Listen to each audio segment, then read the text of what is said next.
Hello everyone, Preeti's diary official তোমাদের সকলকে জানাই অনেক অনেক ওয়েলকাম। এখানে দেখতেই পাচ্ছ আমি রেডি হয়ে ওর সাথে বেরিয়ে পড়েছি। আমরা যাচ্ছিলাম স্টেশনে গিয়ে দেখি আমরা যেই ট্রেনটায় যাওয়ার কথা সেটা মিস হয়েছে, কারণ ও প্রচণ্ড লেট করে এসেছে।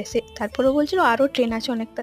তারপর গিয়ে দেখতে পাই আর ট্রেন নেই, 1.5 ঘন্টা ওয়েট করতে হবে। সেই জন্য আমার রাগ হচ্ছিলো, সেই জন্য আমাকে মুড়ি কিনে দিয়ে মন ভোলাচ্ছিল। তারপর নিজেই খেয়ে নিচ্ছিল, কি আর করবে দেখো।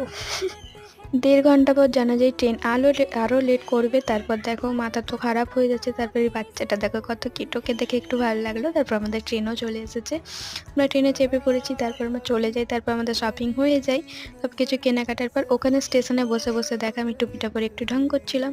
তারপর আমরা চলে এসেছি, আসতে প্রায় অনেকটাই রাত হয়ে যায়। তারপর দেখো ওনার দেখো খিদে পেয়ে গেছে, তারপর ও এসে বাড়িতে ড্রপ করে দিয়েছি। তারপর দেখো মা এগুলো দেখছিলাম, যেগুলো কিনে এনেছিলাম।